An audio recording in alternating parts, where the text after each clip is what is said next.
Assalamu alaikum урматтуу Чабарман каналынын көрүүчүлөрү, урматтуу мекендештер, урматтуу кыргызстандыктар, саламатсыздарбы?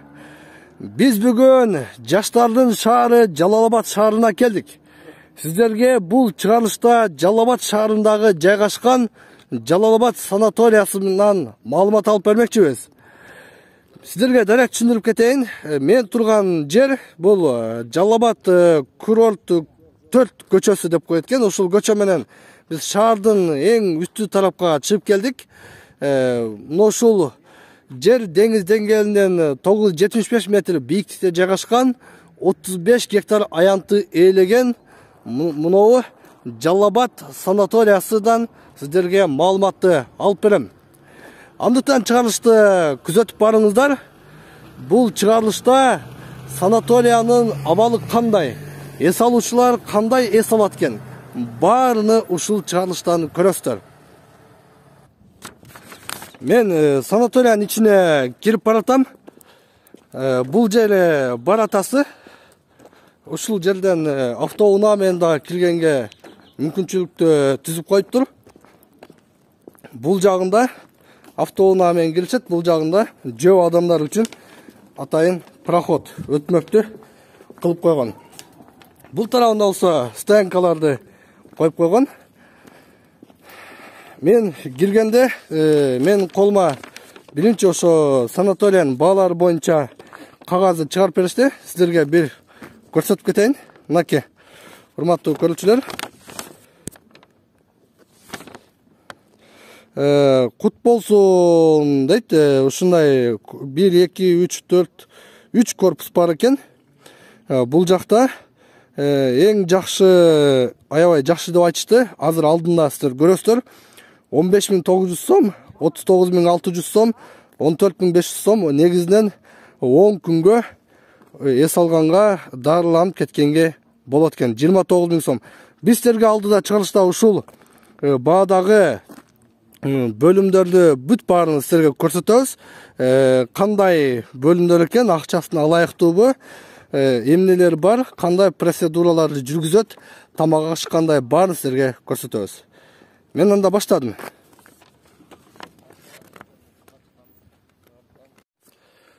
Мен келип калдым санаториянын ичине. Кудай буйрса, сиздерге ушул санаториядан жакшы маалымат алып берем. Чыгарышты акырына чейин көрүңүздөр. Мен жанымда ушул Жалал-Абад санаториясынын зам директору турат. Сиздерге Бейше акеден сиздерге жакшы маалымат алып берем. Ассаламу алейкум. Алейкум ассалам. Иштериңиз жакшыбы, Бейше аке? Жакшы, Кудайга шүгүр. Мен бүгүн бул жерге келип таң калдым. Себеби дегенде бийик тоонун үстүндө жайгашкан аябай салкын жакшы жер экен. Бул санатория Бейше аке качан негизделди эле? Бул өзү негизи 1896 жылдан бери санатория болуп неметилген да. Андан кийин баягы Ташкенттен изилдөөчүлөр келип, ушул санатория деген макамды берип кеткен да. Ушул дарылык касиети бар экен деп, суунунчу. Суунун дарылык касиети бар деп макам берип кетишкен. Ооба, санатория катары берилип кеткен да. Ошондон бери азыр агач андан кийин дагы согуш мезгилинде дагы неме болгон да, баягы улуу ата мекенде согуш болду го. 45-жылга чейин. Ошол мезгилде баягы госпиталь катары да пайдаланган бул жерчи. Согуш учурунда госпиталь катары негизги немелер, мына имараттардын курулушу 80-жылдардан башталган. Мына биздин дарылоо корпусубуз 81-жылы ишке киргизилген да. Бул жатаканалар булар деле мына 2000-жылдардын тегерегинде курулган. Бул жагы жатаканалар бака? Бул жатакана. Мынакей. Кут болсун корпусу, бул корпуста ушундай жатакана бар экен. Аз биз сиздерге кичине эмесин көрсөтөлү, иш жагын. Негизи канча адамга ылайыкташкан жер Бейше аке бул жерде? Бизде жалпы жатак орнубуз 308. 308 орун бар. 308 орун бар. Бүгүнкү күндө да. Бүгүнкү күндө 308 адамды бир убакта кабыл ала алабыз да. 308 орун. Демек ки бир убакта 308 адамды кабыл аласыздар. Азыр эми эки жаңы коттедж курдук, бирок ишке кире элек. Буюрса мына майдын аягына чейин ишке киргизебиз. Ал 21ден 42 орун кошулат да. Дагы орун болгондо 350 орун болуп калат буюрса. Бул планга быйылга же эмки жылга болуп калат, Быйылкы уже курулуп бүттү, 90% бүттү курулуштун. Бир 10% жумуш калды да, баягы неме благоустройство. Айланасына брусчатка басып. Мынакей, урматтуу көрүүчүлөр, биз Кут болсун корпусуна келип баратабыз. 308 орун болсо, демек быйылкы курулуш аяктаса, демек 350 орун менен дагы чоңоет экен. Мынакей, урматтуу көрүүчүлөр, жакшынакай ошо дорожкалар салган, ичи жылуу, жакшы экен бул жери. Мунун ичинде канча эме бар, комната? Көп окшойт экен. Кенде 20 комната. Азыр эл бар да? Эл бар. Элдер бар үчүн биз комнаталардын ичине кирип тоскоолдук жарата албайбыз. Азыр мен Биз имараттын ичине келип экинчи кабатка көтөрүлүп атабыз. Сиздерге бул корпустун ичиндеги люкс жана жөнөкөй эки комнатаны көрсөтөбүз. Мынакей, экинчи кабаттын ушул жеринде эс ала турган канасы экен.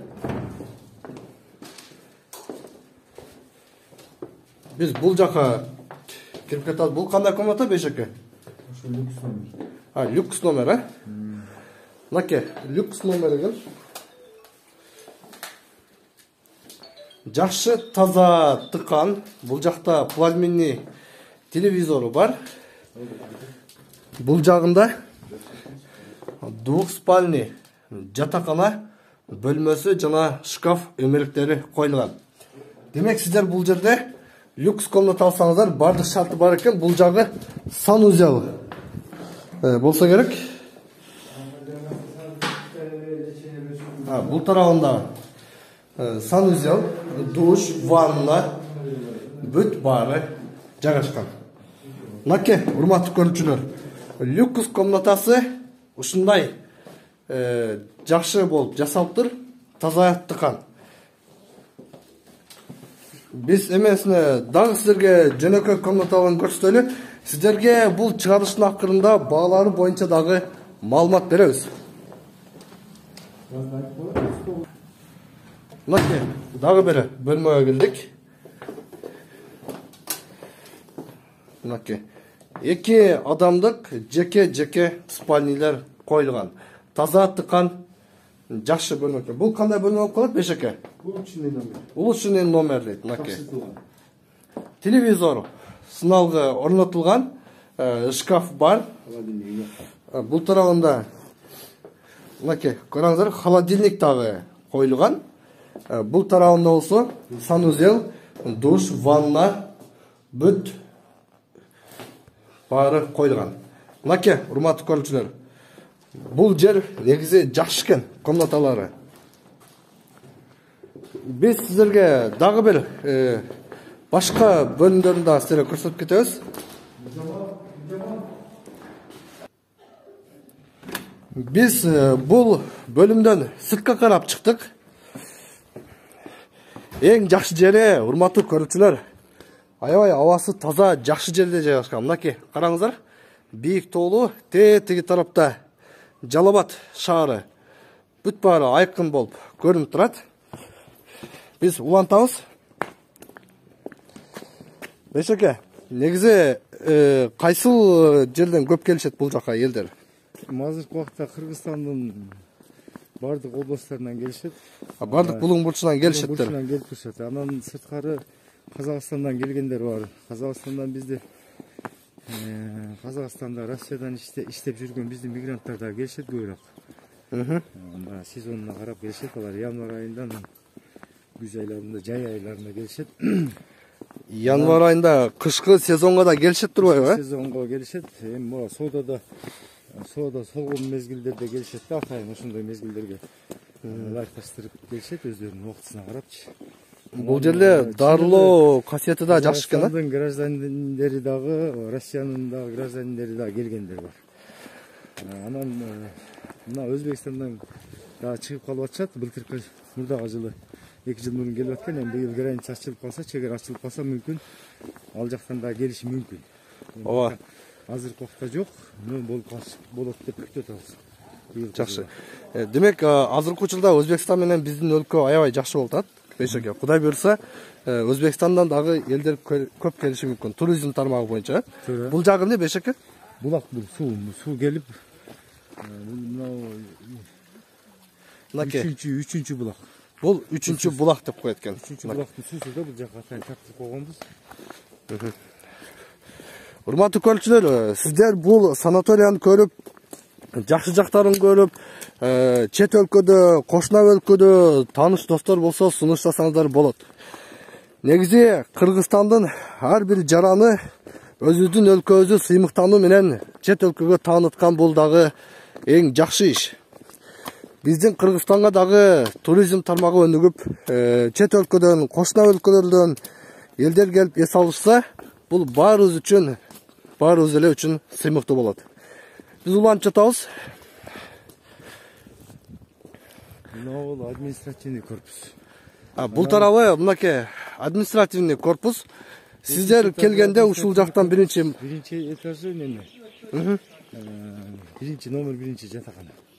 Биринчи этажы номер биринчи жатакана, Бул экинчи этажы административный корпус. Келген адамдардын баардыгы ушул жерден кабыл алынат. Каттоо бөлүмү да мындай жаткан регистратура. Кабыл алуу бөлүмү ушул жерде. Мынакей. Урматтуу көрүүчүлөр, сиздерге көрсөтүп кетейин. Кыргыз профсоюздар федерациясы Кыргызстан Жалал-Абад санаториясы ушул жерде администрациясы бар. Сиздер келесиздер, ушул жерден келип катталып, местаны алып, ушул жака жайгашсаңдар болот. Мына жерде жазып коюптур. Чыккандан кийин ким кайсы жака кетиши көрсөтүлгөн. Администрациядан чыккандан кийин сиздер кааласаңыздар 90 метр ашканага барасыздар. Экинчи корпуска жана биз келген 133 метр кут болсун корпусу бүт даректи ушул жерден көрүп туруп ала бересиздер. Бул сиздерге жолдомо кылып көрсөтүп койгон. Бул жагы жакшы бак экен. Арча дарак көп окшойт да Бейшеке бул жакта. Арча көп экен. Жалал-Абад жаңгактын мекени деп коет. Жаңгактагы тиккендер болгонбу ушул жерде? Барбы? Жаңгактар болгон, бирок аз. Бирок жаңгактардын айланасына дарактар өспөй калат да, башка даракчы. Ооба, кургатып салат да? Кургатып салат. Ошон үчүн жаңгак жок эсеби. Жаңгак жок эсеби, көбүнчө кара жыгач. Жаңгакты негизи Арыстанбапта болот, Кудай буйрса, алдыңкы чыгарылыштарда сиздерге Арыстанбап боюнча дагы жакынкы айлар ичинде маалымат алып беребиз. Айтылат номер 8. Биз 8 корпуска келип калдык. Мынакей. Ичине кирели, сиздерге көрсөтөлү. Корпусу кандай? Саламатсызбы эже? Бул жакта душ, ажаткана, бул жагында 4 орунду комната экен, мынакей. 4 орунду комната ушундай, баарына ушундай одиночка кылып спальнилерди орнотушкан. Сыналгы бар, телевизор бар. Бул тарабында кийим илгенге шкаф бар. Нол жерде холодильникти дагы орнотуп койгон. Мынакей, урматтуу көрүүчүлөр, негизи бөлүмдөр аябай жакшы экен. Ремонту дагы өтө жакшы. Бул жагы санузел. Мынакей. Жаткан эле. Саламатсыздарбы эжелер? Кандайсыздар? Мүмкүнбү? Сиздер менен сүйлөшкөнгө, Кандай эс алып атасыздар эже? Жакшы эс алып атасыздарбы? Кайсы жерден келдиңиздер эле? Оштан Нокат. Мына ол эжем Ош Нокаттан келиптир. Канча күнгө эс алууга келдиңиз? 10 күнгө. Лечение жакшы экен? Жакшы, Кудайга шүгүр. Сизге эмнеси жакты эже негизи? Негизи бассейн, баягы суу. Минералдык суу. Минералдык суу жакшы экен. Жакшы экен. Бутка жакшы экен, ооруганга.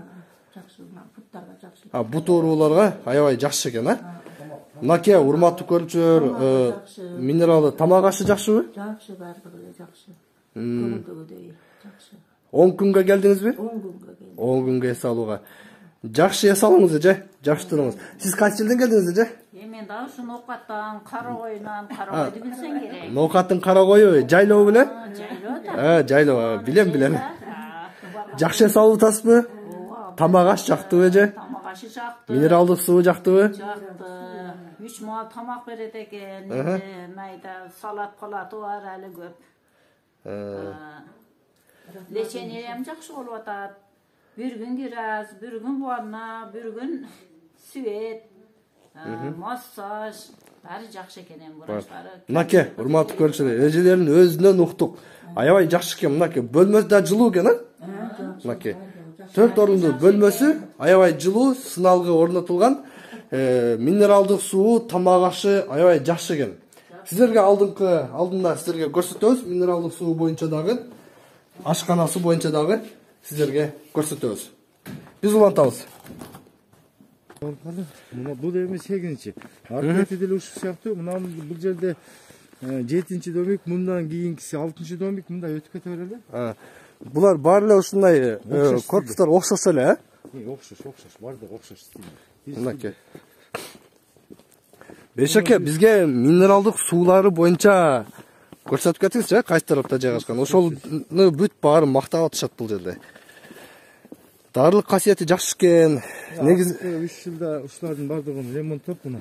Чындыгында багы адам кире албай турган болуп калган немеде абалда болуп калган. 3 жыл болду бул жактарды, ушулардын мына 8-чи, 7-чи, бул 6-чы домик. Ушуларды бүт жаңы реконструкция кылдыңыздар, Жасап, мурда душ деген деле болгон эмес, санузел болгон, бирок быйылкы мына немеде жаңы реконструкция кылганыбызда жасадык да, мунуч бүт баары жаңы ремонттон өттү. Ремонт кылып, азыр нааразычылык жок. Биринчиден бул дарылоо корпусуна жакын, бул корпустарчы. Экинчиден ашканага да жакын да. Мына жашы улгайып калгандар жалпы ашканга аябай жакшы. Бешеке, жалпы бөлүмгө жылуулук орнотулган да? Жок, биздики бүт мындай электр тогу менен, электричество. Бул жагы кандай? Бул 11-чи домик. 11-чи домик мынакей. Негизи жалпы канча корпус бар Бешеке? Жалпы өзүм негизи бардыгын айтып кетсек 13-14. 13-14 корпус бар. Анан мынакей. Жатаканалар. Бул жерде да бул жатакана 11-чи, тигил 10-чу. Мына бир кандайдыр бир себептен өрт чыгып, февраль айында. Мында оңдоо иштерин жүргүзөбүз, а бул жер кечке маал неме кылат. Эртең мененки физиология жасай турган жер.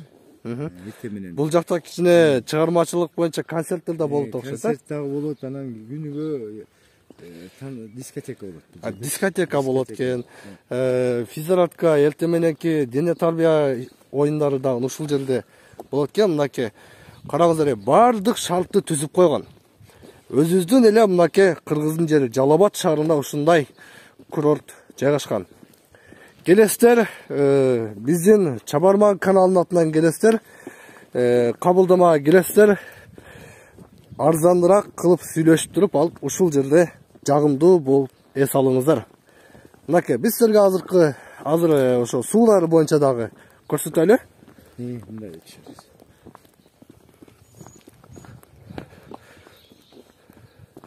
Мындай эстеликтери койгон, мынакей караңыздар. Жап-жашыл, бул эми эле жаздын башталышында ушундай Кудай буйрса жайга жакын гүлдөр ачылып, аябай козоп калат. Бул жерде фонтан бар окшойт, Бешеке?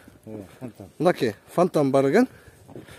Бул сууну биз алып келип коебуз да, буга суу келбейт өзү. Биздин өзүнүн водовоз бар. Бул жерде негизи өз суу бул жерден өзү чыкпайбы? Сиздер алып келип коесуздар. Бул жерге машина менен алып келип коебуз. Тем более бул минералдык суу, мына немелерди тез эле жеп коет да. Туз бар да. Ошон үчүн Бул тарабы ашкана экен. Ашкананы көргөнчө кетелиби? Мынакей ашкана. 2 кабат ашканасы бар экен. Аябай жакшы сырткы көрүнүшү. Мынакей 3 кабат конференциянын залы дагы бар экен. Бул тарабында конференция зал бар. Мына 2-чи этажы ашкана, 3-чү этажы клуб. Birinci этажы конференц зал, экинчи этаж ашкана, үчүнчү кабаты клуб. Мынакей. Бисмиллахир-рахманир-рахим. Бул мынау аппарат биздин сотрудниктердин келип кеткенин табел жүргүзөт ушул. Бул менен келет мына. Азыр карасаңыздар менин фамилиям чыгат. Сатугулов Бейшетулли. Мынакей уже бул табел жүргүзөт экен да, туурабы? Сиздерге сразу электронный учетто келип кеткен жумушчулардын келип кеткен учет. Вообще жакшы, өтө жакшы мынакей. Бүт бары электронный эмеге өткөн. Бул жерде антисептик бар, Мынакей. Санитардык эрежелер бүт бары сакталган, караңыздар. Азыркы мынакей, караңыздар, ашкананын ичи аябай жакшы.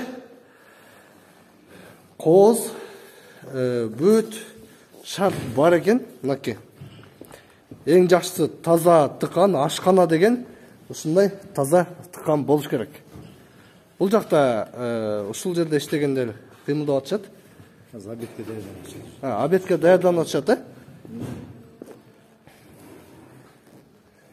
Мынакей, урматтуу көрүүчүлөр, караңыздар. Саламатсызбы жай? Ашканада сиз иштейт окшойсуз, Мынакей. Кандай тамактарды жасайсыздар? Лучше у поваров пусть просит. Неме, бул жерде бизде 7 күндүк менюда, анан кийин диеталык тамактар. Негизи курулган тамак берилбейт. Кайнатылган жана бууга бышкан тамактар. Кайнатылган бууга бышкан тамактар, диетический. Сиздерде өзү 7 күндүк расписание бар да бул жерде, 7 күнгө бекитилген Кыргыз продтуризм башкармалыгы тарабынан бекитилип берген менюнун негизинде жасалат да тамактарчы. Анан институт курортологиядан ушул жерде биздики көбүнчө дарлоо негизгиси ичеги карынга деген турган. Ошого тамак ашты дагы ошого ылайыкташтырып картотека жазып берген, ошонун негизинде тамак беребиз. Туура. Демек бул жерге көп ден соолук издеп келет да, ошо ден соолукка ичеги карын ашказан баардык. Ички ичеги карынга ошого организмге оор келбей турган майлуу тамактарды кылбайсыздар. Жеңил тамактарды сиздер 7 күндүк расписание менен бересиздер. Мынакей, ашканасы ушул жерде. 3 маал биринчи, экинчи тамак берилет. 3 убакыт ушул ашканада биринчи, экинчи тамак берилет экен. Мынакей, эс алып отурганга жакшы кылып скамейкаларды дагы аябай кооз кылып жасап койгон. Мен кетким келбей калды. Урматтуу көрүүчүлөр, сиздер да келиңиздер. Бул жагы минералдык суубу? Ичүүчү жай. Бул жагында суу ичүүчү жай дейт. Мынакей, урматтуу көрүүчүлөр, биз ушул жака келип кеттик.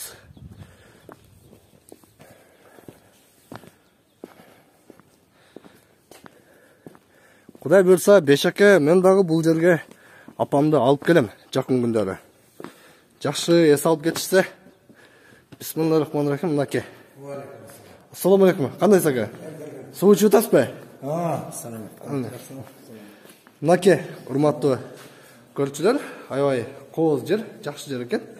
Бул жакта минералдык суу чыгат окшойт, Суу чыгат мына. 1-5-де номерлар койду. Мынакей, урматтуу көрүүчүлөр, ушул жерден суу чыгат экен. Ичип көрсөк болобу? Мынакей.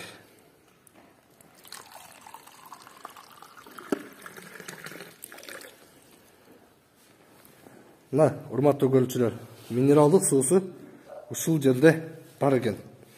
Кандай жакшы ден соолукка.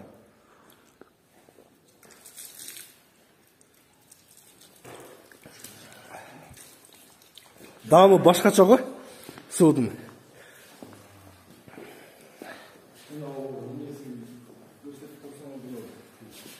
Ушул жерде жазылды. Мына жерде кандай кылып ичишти бүт баарын жазып койгон, Мынакей. Мына жерде бүт баары маалыматтары жазылган. Пауза кылып туруп окуп, дагы жакшы окуп маалымат алсаңыздар болот. Мынакей, бул тарабына дагы жазып койгон. Минералдык суулардын ичүү эрежелери. Аябай ден соолукка жакшы экен. Негизи ашказан маңызын кычкылтеги төмөн болсо, тамакка чейин ичсе болот экен. Мынакей. Кандай сиз жакшысызбы? Дары болсун эже. Аябай жакшы экен, а? Рахмат. Biz bul жерден чыгып баратабыз. Biz минералдык суудан ичкенче ошол жерден чыгып biz дагы уланып жатабыз. Мынакей, урматтуу көрүүчүлөр, бүгүн күн аябай жакшы. Бул жагына барайлы. 3-чү корпус, 2-чү корпус ушул тарапта жайгашыптыр. Мынакей, урматтуу көрүүчүлөр, атайын ушундай өзгөчө кылып скамейка дагы орнотуп коюптур.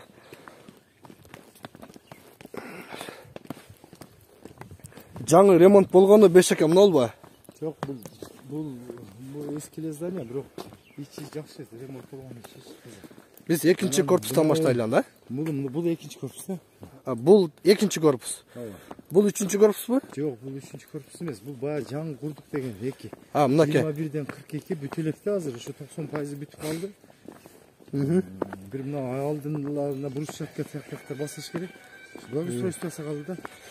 Быйылкы жылга бүтөт, Кудай буйрса, Мынакей, урматтуу көрүүчүлөр, дагы жаңы 2 корпус түшүп атыптыр. Бул жерге дагы 50дөй орун дагы болот. 50дөй орун түзүлөт деп жатат бешеке.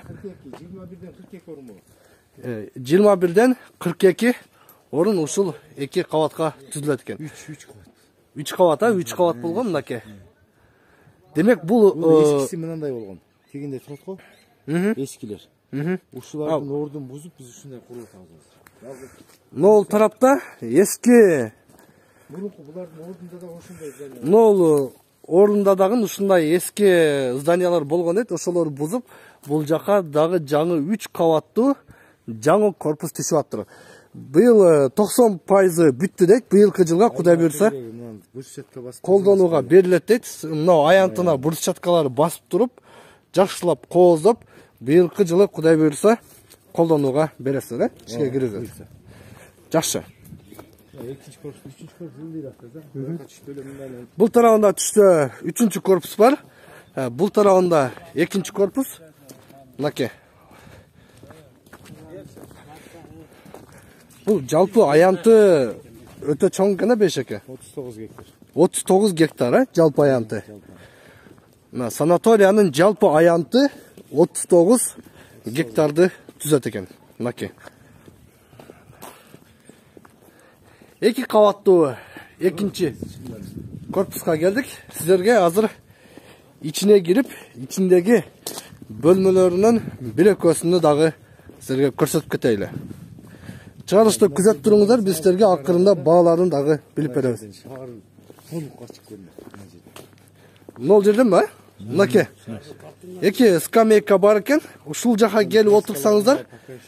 Мынакей. Бул краскаланыш керек экен, краскалап эңип койсо, бул жактан берекелүү Жалал Абад шаары сиздерге толук көрүнүп турат. Мынакей.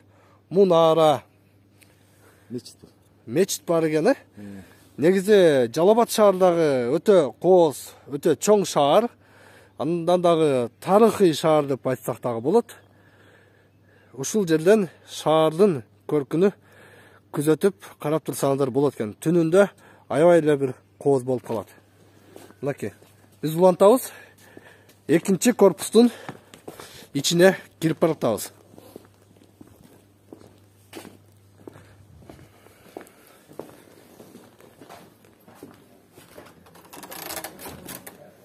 Саламатсыздарбы? Биз 2-чи корпустун ичине кирдик.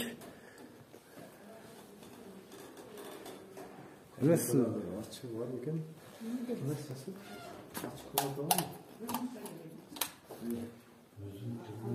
Мынакей, 2-чи корпустун ичи дагы аябай кооз, жакшы жасалыптыр.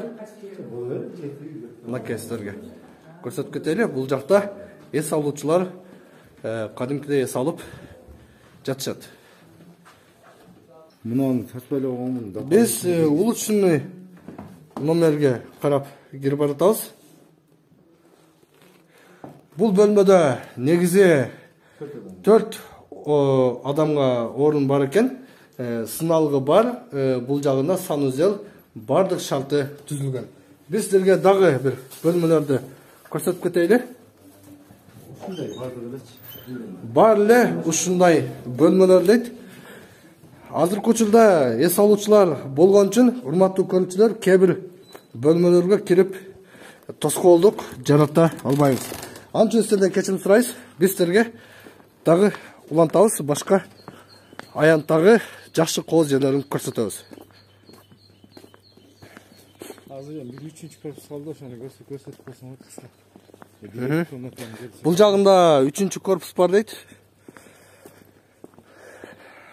Бешеке, дарылоо боюнча массаждар да бар, сиздерде? Бизде өзү негизи жалпылап айтканда 20дан ашык процедура бар да. 20дан ашык процедура бар. Эгерде физ кабинеттеги ар бир процедураны эсептесең 50ден ашык бар. Кадрлар кандай Бешеке? Тажрыйбалуу жакшы эле кадрларбы? Мисалы үчүн медиктерди айтам. Кеминде 5-6 жыл иштегендер бар. Эң жакын арада киргени деле аз, бир может быть 5-10 адам болушу мүмкүн. Калганы негизинен 5 жылдан жогорку стаждары менен иштеп аткан. Аннаке 5 жылдан жогорку стажы бар профессионал кадрлар бар экен. 10 жылдан 35 жылга чейин иштеп аткандар бар. Врачтарыбыз. 10 медайымдарыбыз ушу 5 жылдан жогорку стаждагылар. Анан эми баягы турмуш шарттарына байланыштуу келип жумуштан бошоп калса, ошонун ордун алгандарыбыз болушу мүмкүн, ал 1-2 эле. Эсептелүү эле кадрлар бар, калганы эме. Мына жерлерге да атаң отургучтарды мына бийик жака чыккан үчүн ар бир 10 метр, 15 метрге бирден скамейка. Айттым бул скамейка эмне көп деп, мынакей урматтуу. Бийик жака кетип атканда, адам чарчап калганда, эс алганга атайын ар бир 10 метрден скамейкаларды орнотуп коюптур. Жакшы. Негизи Бешеке, кадрлардан эң биринчи талап бул келген инсандарга жакшы мамиле кылуу. Мен ойлойм, бул медиктердин баары ошол боюнча тажрыйбасы күчтүү болсо керек, жакшы күтүп алат. Эми бизде бир жумада 2 жолу жыйын болуп турат. Ошо жыйында даже 3 жолу болот, 3 жолу. Эми жарым саатка чейинки убакытта болот.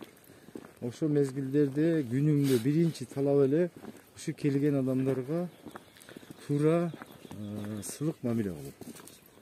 Жакшы. Ар бири өзүнүн жумуш аткарууда ошо өзүнүн функционалдык милдеттери бар.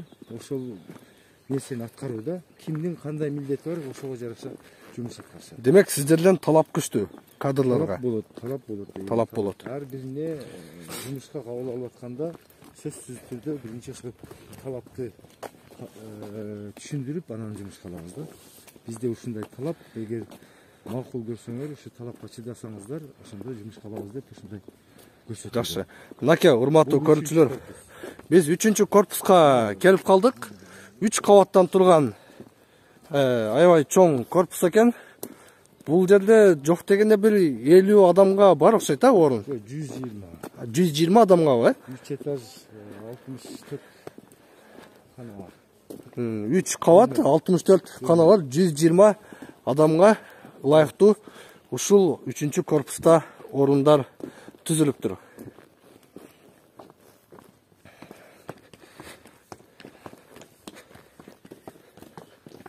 Мынакей 3-чү корпустун сырты ушундай, жакшы ремонт болгон. Келгенде мындай көңүлүңүздөр ачылат. Биз кирип баратабыз. Саламатсызбы эже, кандайсыз? Жакшы иштеп атасызбы? Жакшы.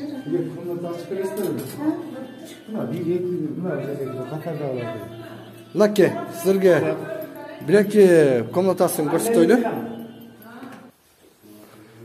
Мынау силерге көрсөтө турган 3-чү корпустун бир комнатасын көрсөтүп коелу. Стандартный номер дейт. Мынакей 2 кишилик корпус, 2 кишилик комната. Бул жакта телевизор бар. Бул жакта тамак аш койгонго атайын эмерек коюлган. Бул жагында болсо холодильник, муздаткыч орнотулган. Бул жагында болсо шкаф бар экен. Мынакей урматтуу көрүүчүлөр. Душ бул жерде жалпы душ деп айтып атышат. Негизи комнаталар бул корпуста баары ушундай эле стандартный түрдөгү комнаталар экен. Санаторияның күн тартиби боюнча силерге көрсөтүп кетели. Мынакей. Ар биринин убактысы бар экен. Ойгонуу, туруу, тамактануу бүт баары ушул графикте жазылган. Биз корпустун экинчи кабатына чыктык. Мынакей. Караңыздар, аябай чоң. Жана айтып кеткендей, 120 кишиге ылайыкташкан орындуктар бар. Мынакей, дагы бир комнатасы. Жөнөкөй, стандартный комнаталар мына ушундай. Булардын баасы дагы арзан эле болса керек. Мынакей.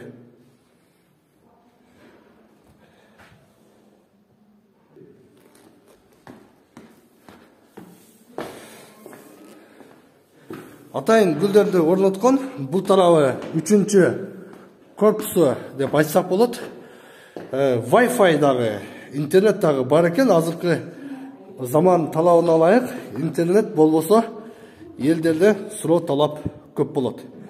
Бул жакта жалпы чоң муздаткычты орнотуп коюптур.